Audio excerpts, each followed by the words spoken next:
આપણે ક્યાં હતા નવું સત્ર ચાલુ કરવાનું હતું એમ કીધું કયો ભાગ લાવવાનો કયો ભાગ બીજો લાવવાનો બીજો છે તમારી બીજો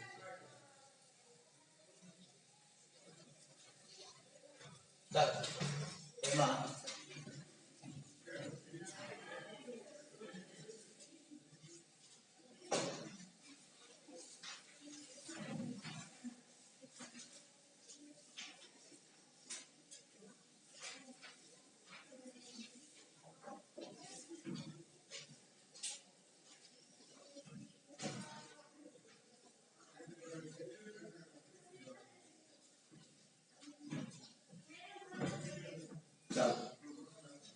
चैप्टर नंबर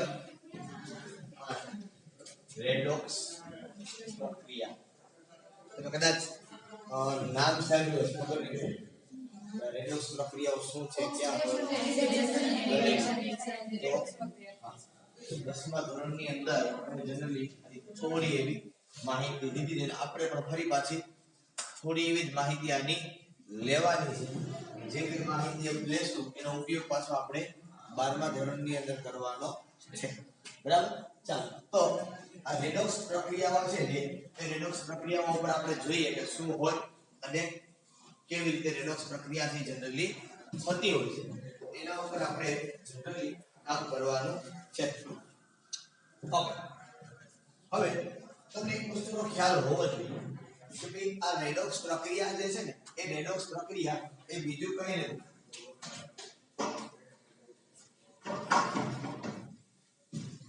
एक रासायनिक प्रक्रिया है શું છે રાસાયનિક પ્રક્રિયા છે શું છે રાસાયનિક પ્રક્રિયા છે ઓ પ્રશ્ન પહેલો આપણા મગજની અંદર એ થાય કે ભાઈ રાસાયણિક પ્રક્રિયા એટલે શું શું થાય રાસાયણિક પ્રક્રિયા એટલે શું એમ જનરલી રાસાયણિક પ્રક્રિયા આપણે ખબર હોય પ્રક્રિયા આપણું સમજીએ ખાલી પ્રક્રિયા એટલે રાસાયણિક પ્રક્રિયા કે हम દેખાતું કાર્બન ને ઓક્સિજન ને હાઇડ્રોજન ને આવું કંઈ હોય सोडियम ने एल्युमिनियम ने जिंक ने आयरन के कोबाल्ट के आउट एकदम हो गया रासायनिक प्रक्रिया छे एवं આપણે કરી તો જો આપણે વ્યાખ્યાયિત કરવું હોય કે રાસાયણિક પ્રક્રિયા એટલે શું બરોબર તો વ્યાખ્યાયિત શું કરે તો કે જે પ્રક્રિયા દરમિયાન એક પદાર્થનું બીજા પદાર્થમાં રૂપાંતર થાય છે એને શું કહેવાય રાસાયણિક પ્રક્રિયા કહેવાય શું કીધું આપણે रासायनिक प्रक्रिया એટલે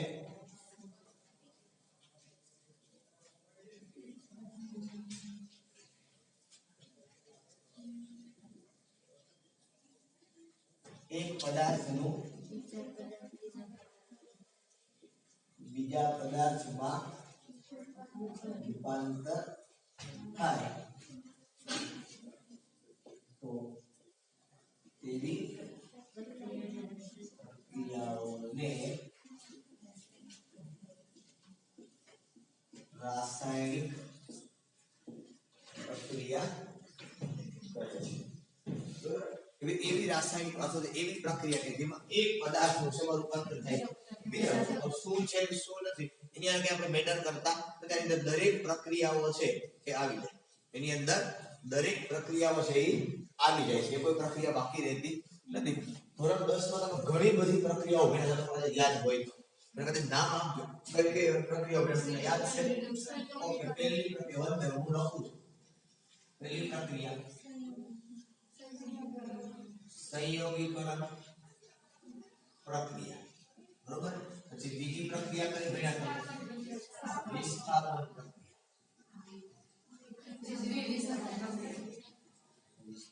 પછી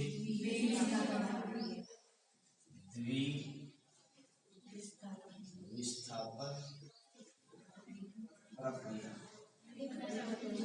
પછી વિઘટન प्रक्रिया પછી તટસ્થીકરણ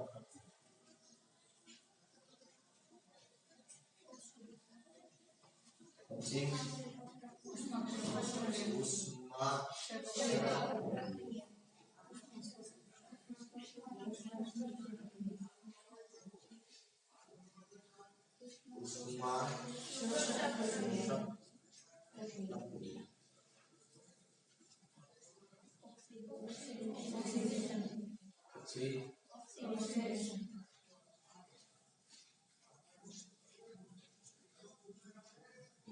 ઓક્સિડેશન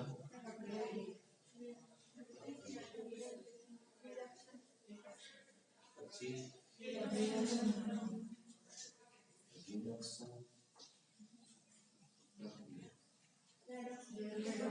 10મી રેડોક્સ હવે કોઈ યાદ છે તમને કોઈ તો ઘણી બધી તમે જેનાથી પરિચિત છો એની આપણે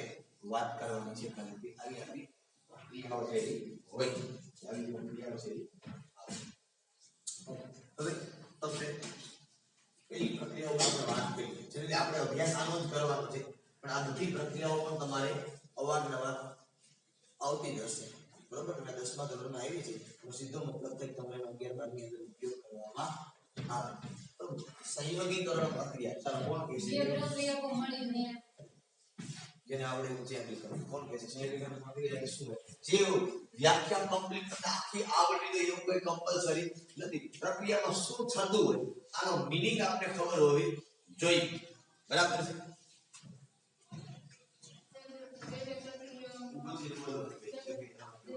જૈવિક પ્રક્રિયા મળીને સંયોજન માસ કાઢી બોલ મને સંભળાય છે જૈવિક પ્રક્રિયા મળીને સંયોજન એક પ્રક્રિયા બનાવી છે બે પ્રક્રિયા ભેગી ના બે તત્વ નો પ્રક્રિયાને પછી નિપજ સ્વરૂપે સંયોજન ઓકે ચાલો આ સિવાય થોડું ઘણું કામ સુધારો વધારો કરીને કેવું હોય તો જે પ્રક્રિયામાં બે પ્રક્રિયાઓ મળીને એક નિપજ બનાવે તેને સંયોગીકરણ યસ ચાલો આમાં કઈ બીજો એક્સ્ટ્રા ઉમેરવાનું કરી કોઈ મરી મસાલો બે પ્રક્રિયા વચ્ચે રાસાયણિક પ્રક્રિયા થઈને બે થી વધારે નિપજ સંયોગીકરણનો મતલબ શું છે કોમ્બિનેશન થઈ શું છે કોમ્બિનેશન થાય એનો મતલબ શું છે બે પદાર્થો જોડાય અને એક વસ્તુ બને બે પ્રક્રિયકો જોડાય અને એક નિપજ મળે તો આવી જે પ્રક્રિયા છે એને કઈ પ્રક્રિયા કહેવાય સંયોગીકરણ પ્રક્રિયા કહેવાય ઓકે ચાલો કોણ એક્ઝામ્પલ કોણ આપશે કેલ્શિયમ ઓક્સાઇડ પર પાણી બરાબર કેલ્શિયમ ચાલો આટલું લખી દો કેલ્શિયમ ઓક્સાઇડ પ્લસ પાણી થી calcium hydroxide CaOH very second reaction ઉપર કોણ કહેશે વિસ્થાપન પ્રક્રિયા એક પ્રક્રિયામાંથી બે નિપજનું નિર્માણ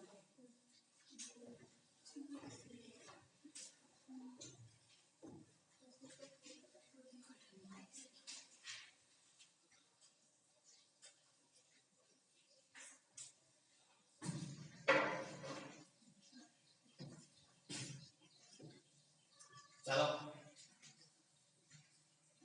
વિસ્થાપન વગર ભણ્યા કે નહીં તમે નામ તમે એવું લે તમને ખ્યાલ હોય મને તો ખબર નથી યસ પદાર્થ મને કંઈક એક શબ્દ આવતો સરસ મજાનો મને ખબર હોય તો વધુ સક્રિય પદાર્થ બદલે નામ આવતું એ જગ્યા ઉપર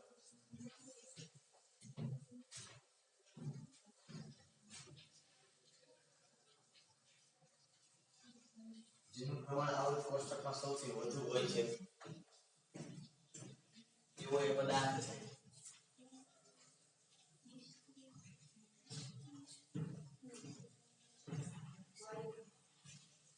વાયુ આઉટ કોષ્ટક 118 માંથી વધારે વાયુ હોય યસ યાદ આવે છે એક્ઝામ્પલ તમે ભણતા બરોબર કે વધુ સક્રિય ધાતુ છે ઈ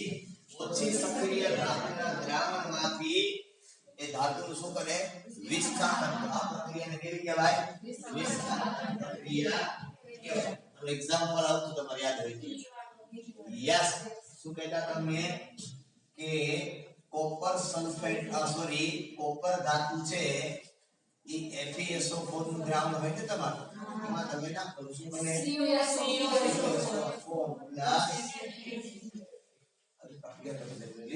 જો તો તમે જરૂરી શું કરતા કોપર સલ્ફેટ ના દ્રાવણની ખીલી મૂકતા યાદ હોય હવે આ પ્રમાણે લખો તો વધુ સારું બી CuSO4 Fe એટલે શું બનશે Cu FeSO4 એ ખીલી ઉપર લાલ કલરનો રંગ છે એ તળેલો જોવા મળે છે અને એ જે કોનો હોય કોપર કોપરનો રંગ લાલ હોય ને નવ તો એ કોપર કોઈ દિવસ હે કોપર તો જોઈ કોઈ દિવસ કોપર કેવા કલર વ્હાઈટ કલર પીળા કલર ક્યાં જેને જેને જ્યાં જોયું મને કયો પીળા કલર નો કોપર ક્યાં જોયું નહીં તમે વ્હાઈટ કલર નો કોપર ક્યાં જોયું રાખડી કલર ક્યાં જોયું ધાતુ છે પોતે કોપર છે પોતે ધાતુ જ છે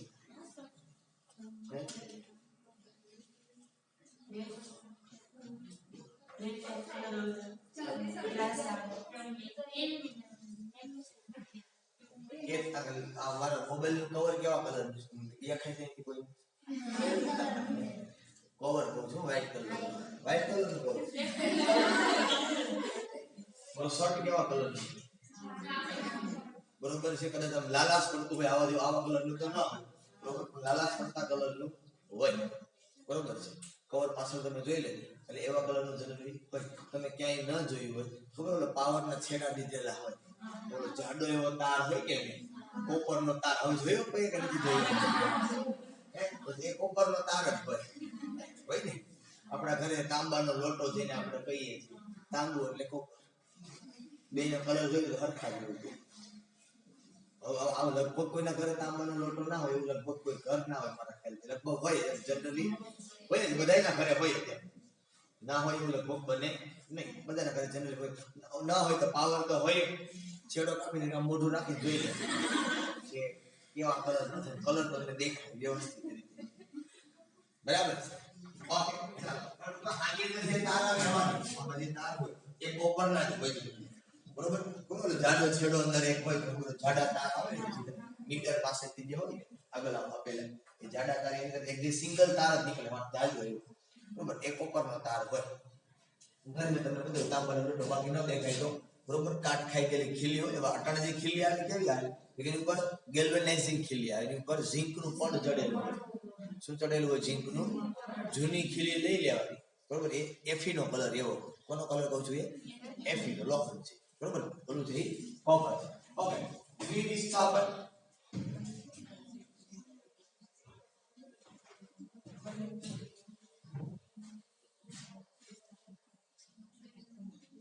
બે વાર વિસ્થાપન થાય વિસ્થાપન એટલે શું થાય બે વાર વિસ્થાપન થાય એટલે શું કહેવાય મતલબ એક સાથે બે વિસ્થાપન થતા હોય એક ને એ મતલબ એક જ વિસ્થાપન થયું શું થયું એક સાથે બે વિસ્થાપન થતા શું કહેવાય દ્વિવિસ્થાપન ઓકે ચાલો વિઘટન પ્રક્રિયા જેને આવડે ઊંચો હાથ કરવો છે પછી ખોટું ગામ લાભ લઈ જાય છે હા હા આપણે અમુક ખાલી બોલું બોલતા આપણે ખબર ને આપણા માસ્ક છે કોણ બોલે છે કોણ નહીં ચાલો બે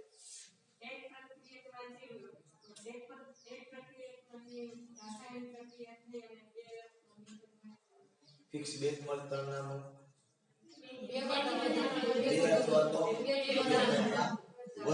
તમને કદાચ જો ખબર હોય તો વિઘટન પ્રક્રિયાના પ્રકાર તમારે આવશે જો તમારે વિઘટન પ્રક્રિયા આવતી હોય ધોરણ 10 માં તો એના પ્રકારો પણ 10 માં ધોરણની અંદર આવી શકે બધા મારા ખ્યાલથી જો આવતું કે નહીં મને બહુ એક્ઝેક્ટ ખ્યાલ ન હોય જો વિઘટન પ્રક્રિયા તમારે આવતી હોય 10 માં ધોરણમાં તો એના પ્રકારો પણ કદાચ આવતા હોય એ ક્યાં લઈ જતી કચરામાં જે વિઘટન અને રાસાયણિક વિઘટન કચરામાં જે વિઘટનની કચરાનો ઓલો કચરો યસ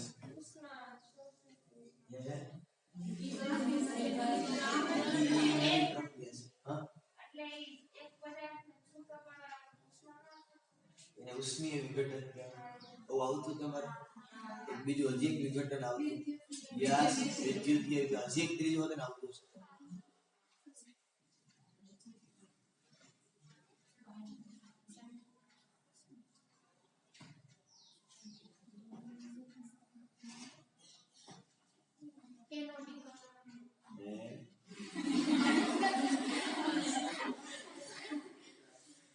ચાલો જેટલું યાદ હોય વિઘટન પ્રક્રિયા ઉપર આપણે જોઈએ એક્ઝામ્પલ કોણ આપશે વિઘટન પ્રક્રિયાનું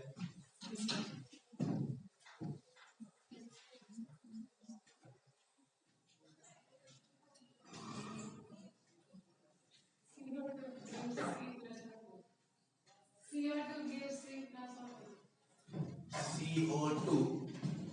ખરેખર કેવું ના ચાલે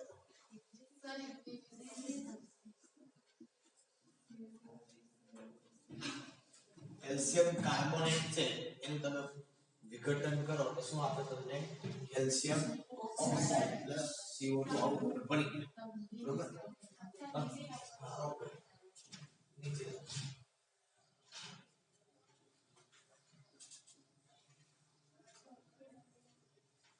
પ્લસ CO2 ઉષ્મા આપવાથી વિઘટન થાય તો તમે શું કહેતા એને ઉષ્મીય વિઘટન કહેવાય વિદ્યુતીય વિઘટન તમે કરતા પાણીનું હાઇડ્રોજન અને ઓક્સિજન છૂટો પાડતા હતા બે વિદ્યુત ધ્રુવો જોડીને એનોડ કેથોડ બરોબર છે ઓકે ચલો તટસ્થીકરણ પ્રક્રિયા છેલ્લે બેઠા બે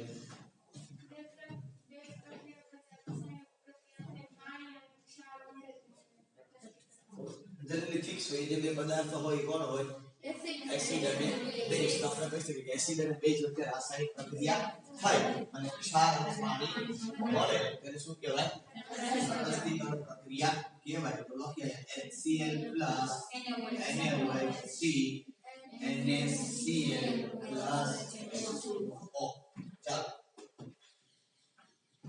ઉષ્માક્ષેપક પ્રક્રિયા તો આપણે આવે લગભગ અવારનવાર બહુ જલ્દી વખત ભણી બરોબર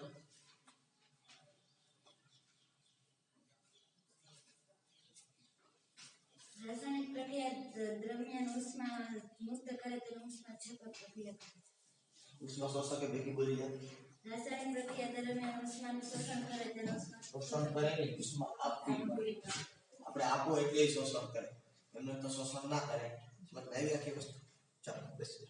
બરોબર તો ઉષ્માક્ષેપક પ્રક્રિયા કોને કહેવાય તો કે રાસાયણિક પ્રક્રિયા દરમિયાન ઉષ્મા ઉર્જા ઉત્પન્ન થાય અથવા તો મુક્ત કરે પોતે તો શું કહેવાય ઉષ્માક્ષેપક અને રાસાયણિક પ્રક્રિયા દરમિયાન ઉષ્મા ઉર્જા આપવી પડે અથવા તો શોષણ થાય તેને શું કહેવાય ઉષ્મા શોષક પ્રક્રિયા ચાલો ઉષ્માક્ષેપક પ્રક્રિયા હોય તો શેના વડે આપણે દર્શાવીએ જનરલી તો ડેલ્ટા H ની નિશાની કેવી હોય યાદ છે કોઈને કેવી હોય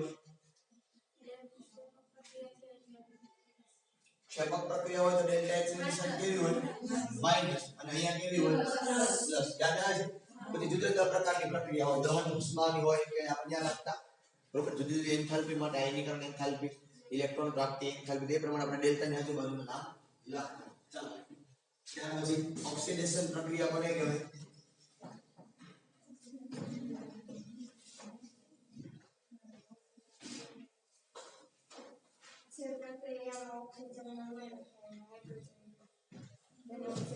ઓક્સિજનનો ઉમેરો થાય હાઇડ્રોજન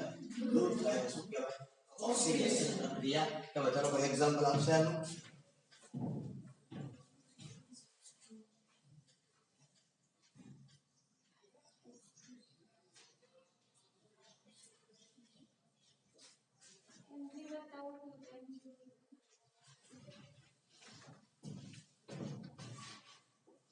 Mg+O2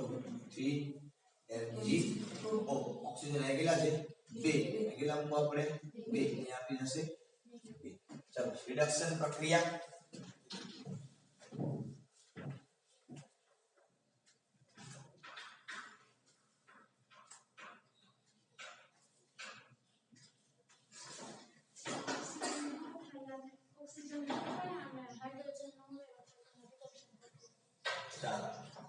ઓક્સિજન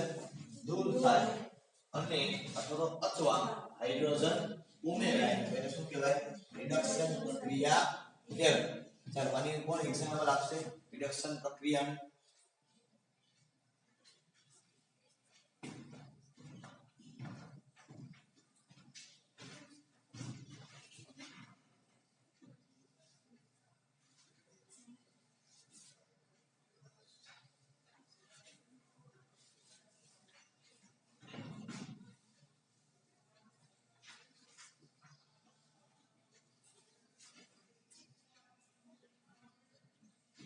રેડી તમારી સામે લખેલી છે પણ તમે બોલી નાખો તો તમને ખબર છે આપણે આ બે પ્રક્રિયાઓ છે એક સાથે ઘણા બધા જોઈ એમાં જોઈ હોત દેખાતી હતી પણ આમાં આપણે બોલાય નહીં હેરાન થઈ ચાલો એક વસ્તુ ફિક્સ હોય જ્યાં ઓક્સિડેશન થતું હોય કોઈ પ્રક્રિયામાં કે સાથે સાથે શું થતું હોય આ બંને પ્રક્રિયાઓ ભેગી થાય એટલે શું કહેવાય રેડોક્સ પ્રક્રિયા કહેવાય જે પ્રક્રિયા તમારે આવતી જો કદાચ યાદ હોય તો અવક્ષેપન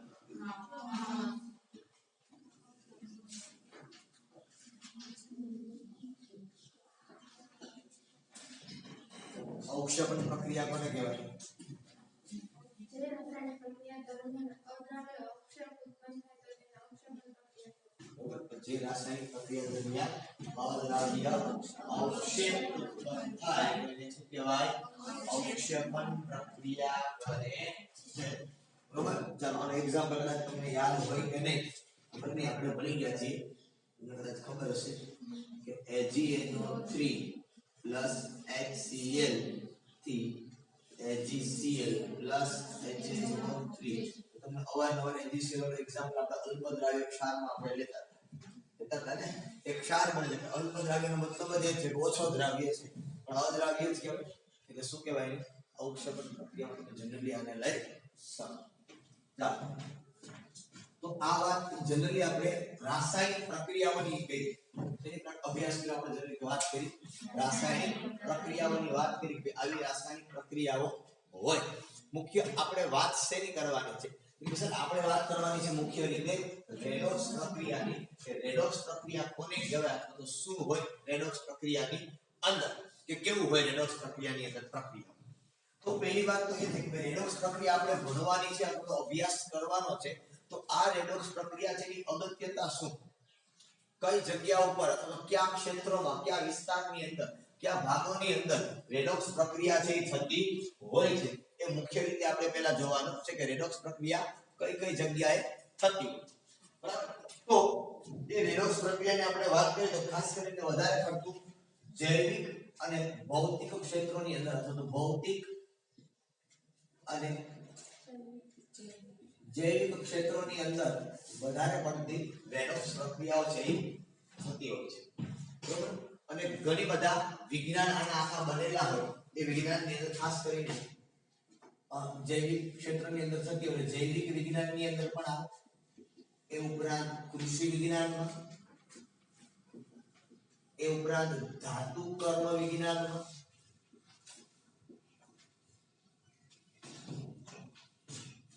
એ ઉપરાંત ઔષધ વિજ્ઞાનમાં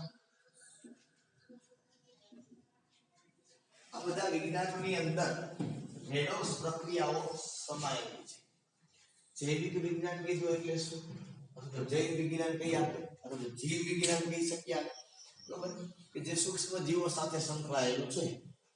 બરોબર જૈવ વિજ્ઞાન કોની સાથે સંકળાયેલું છે સૂક્ષ્મ જીવો સાથે સંકળાયેલું છે એ વિજ્ઞાન જૈવિક વિજ્ઞાન છે એની અંદર રેડોક્સ પ્રક્રિયાઓ થતી હોય કહેવાનો મતલબ શું છે એની અંદર રેડોક્સ આપણા શરીરની અંદર પણ રેડોક્સ પ્રક્રિયાઓ છે થતી હોય જ્યાં પણ ઓક્સિડેશન અને રિડક્શન જેવી પ્રક્રિયાઓ આપણને જોવા મળે બરોબર કૃષિ વિજ્ઞાન આને બહુ તમને સારી રીતે ખબર છે કે કૃષિ વિજ્ઞાન શું છે બરાબર છે કૃષિ સાથે સંકળાયેલું ખેતી સાથે સંકળાયેલું જે વિજ્ઞાન છે એ શું કહે છે આપણે કૃષિ વિજ્ઞાન ત્યાં પણ રેડોક્સ પ્રક્રિયા આપણે ખાતર નાખીએ પાણી પાઈએ તો ત્યાં પણ અંદર આયનો હોય ને તત્વો હોય ને પૃથ્વીની અંદર તો ત્યાં પણ રેડોક્સ પ્રક્રિયા થતી એ ઉપરાંત ધાતુ કર્મ વિજ્ઞાન ધાતુ કર્મ વિજ્ઞાન એટલે ખાસ શું છે તો કે ભાઈ પરંતુ આપણે કહીએ કે કોઈ આપણી પાસે ધાતુ છે કોઈ પણ ધાતુ તો ધાતુ જે ખરેખર મળે ક્યાંથી આપણે પૃથ્વીના શુદ્ધ સ્વરૂપે મળશે છે ચલો કે કોઈ અહીં થોડું નીકળશે ચાંદી નીકળે તો મળશે કોઈ દિવસ સોડિયમ નીકળે મેગ્નેશિયમ નહીં અશુદ્ધ સ્વરૂપે હશે કયા સ્વરૂપે અશુદ્ધ સ્વરૂપે તો એનું શુદ્ધિકરણ કરવા માટે એને શુદ્ધ બનાવવા માટે જે રસાયણ વિજ્ઞાન છે એને શું કહેવાય ધાતુ કર્મ વિજ્ઞાન કહેવાય આપણે આખું ચેપ્ટર આવશે અંદર ત્યાર પછી આવશે ઔષધ વિજ્ઞાન ઔષધ વિજ્ઞાન એટલે કેવું વિજ્ઞાન તો કે જે આપણે દવા બને છે જે આપણે પીએ છીએ તો ખેતીવાડીની અંદર છાંટીએ છીએ કોઈ પણ માટે દવા બને છે બરાબર છે તો એ દવાઓની અંદર જે પ્રક્રિયાઓ થતી એટલે તો દવા નહીં બને ને રાસાયણિક પ્રક્રિયા તો બનવાની નથી પણ એ જે દવાઓ બને છે ઔષધો બને છે એ ઔષધો જ્યારે બનતી હોય ત્યારે એની સાથે રેડોક્સ પ્રક્રિયા છે સંકળાયેલી છે એની અંદર રેડોક્સ પ્રક્રિયા છે એનો અભ્યાસ કરવામાં આવે બરાબર ચાલો એ ઉપરાંત બીજી ઘણી બધી એવી જગ્યાઓ દાખલા તરીકે ધાતુ અને અધાતુઓના ઉત્પાદન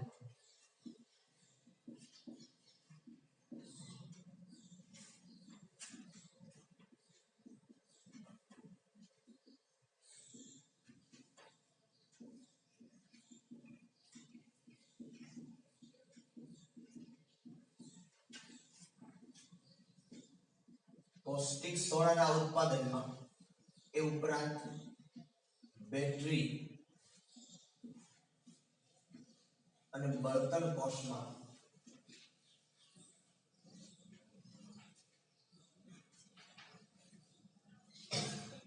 ઓઝોન સ્તરનું ક્ષય,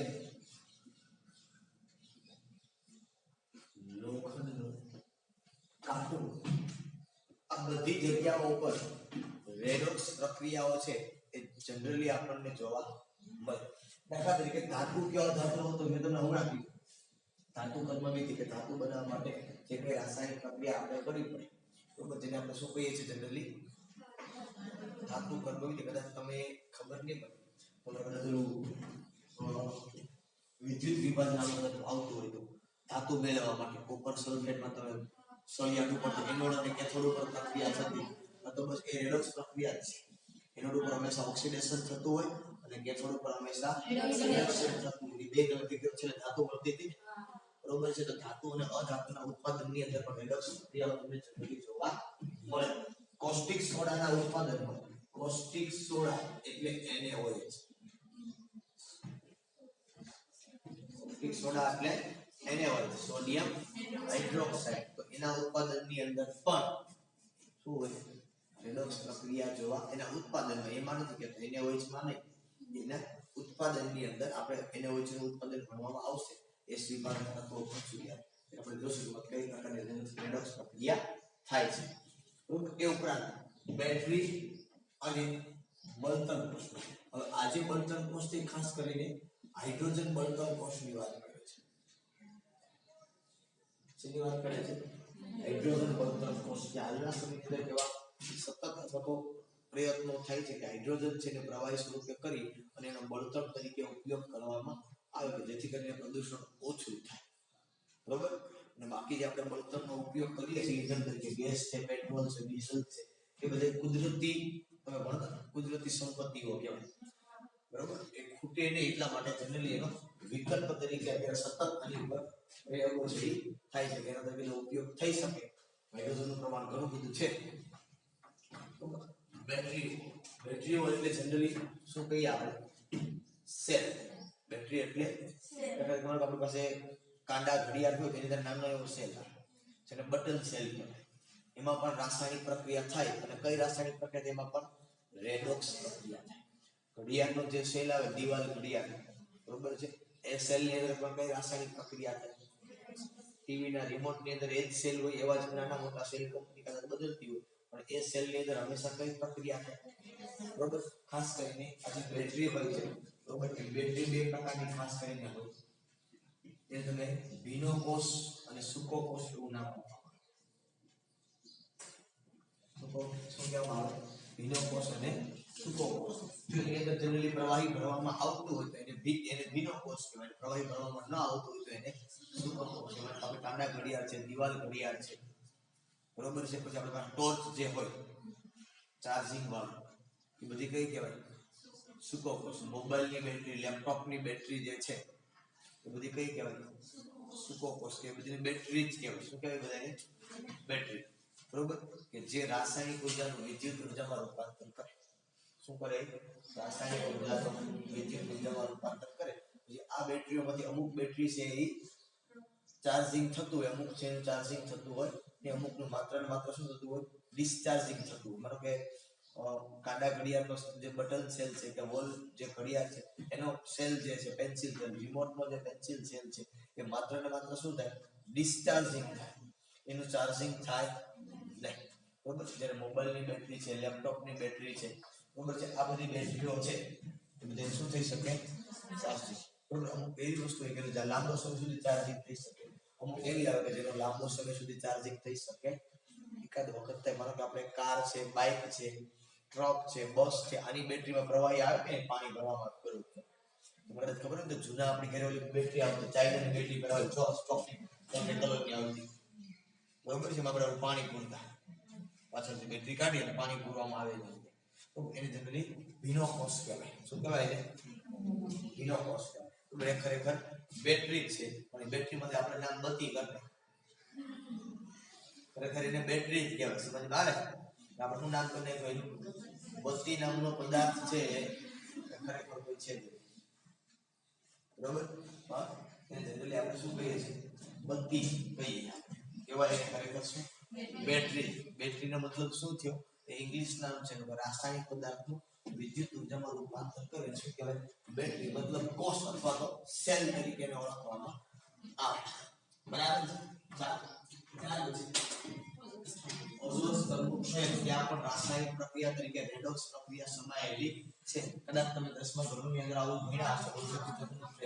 બરોબર દક્ષિણ આફ્રિકાના એન્ટાર્કટિકા વિસ્તારની અંદર 1.5 કિલોમીટરનું ગામડું આવેલું છે. બરોબર કે આ ઓઝોનનું જે સ્તર છે એ શું કરે છે આપણે સૂર્યપ્રકાશમાંથી આવતા અલ્ટ્રાવાયોલેટ જે કિરણો છે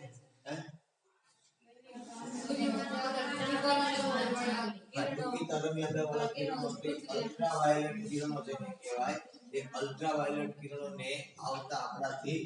રોકે છે શોષી લે છે. બરોબર એ કિરણો જો પૃથ્વી પર પડતા હોય બરોબર તો કેન્સરજન્ય જેવા રોગો કે ચામડીના રોગો એ જનરલી માણસોને કોઈ પણ દરેકને થાય. બરોબર એ પછી વનસ્પતિને પણ નુકસાન કરે એને કેન્સર ન થાય પણ બીજ થતું હોય છે. બરાબર એના કારણે ત્યાર પછી લોખંડનું કટાવું આ પણ એક રેડોક્સ પ્રક્રિયા છે. આપણે 12મા ધોરણની અંદર આ બધું ભણાવીશું સૂકો કોષ ને ભીનો કોષ ને લોખંડનું કટાવું આ બધું આપણે હાઇડ્રોજન કોષ બરોબર આ બધા કોષ છે કેવી રીતે કાર્ય કરતા હોય ને એની અંદર કેવી રીતે રાસાયણિક પ્રક્રિયા છે એ થતી હોય. બરોબર આ ચેપ્ટરમાંથી આપણે જેટલું તમે અત્યારે શીખશો એ બધાનો ઉપયોગ એ વિદ્યુત રસાયણ નામનું એક ચેપ્ટર આવશે તમારે. એ ચેપ્ટરની અંદર જ આપણે એનો ઉપયોગ કરવાનો છે. 12મા ધોરણનું ત્રીજું ચેપ્ટર આવશે વિદ્યુત રસાયણ. જેમાં આપણે ભીનો કોષ સૂકો કોષ હાઇડ્રોજન કોષ લોખંડનું કટાવું કે આ બધા ટોપિકો વિશે ચર્ચા કરવાના. ગેલ્વેનિક કોષ જનરલી કહેવાય એના ઉપર આપણે જનરલી ચર્ચા કરવાના છીએ. તો એના ઉપર આપણે જે તે સમય ઉપર ચર્ચા કરશું. તો આ વસ્તુ આખી તમારી રેડોક્સ પ્રક્રિયા છે. આવું રેડોક્સ પ્રક્રિયાની અંદર હોય. બરોબર એ ઉપરાંત પણ બીજી કઈ પ્રક્રિયાઓ થતી હોય કેવી રીતે શા માટે થતી હોય એ બધી પ્રક્રિયાઓ જનરલી આપણે આગળ ઉપર લેક્ચરની અંદર ચર્ચા કરશું. અહીંયા તમારી રેડોક્સ પ્રક્રિયા જે છે એની પ્રસ્તાવના પૂરી કે આવું આની અંદર તમારે આવશે ભણવાનું. બરોબર શું છે એની વાત હવે આપણે આગળના લેક્ચરની અંદર કરશું.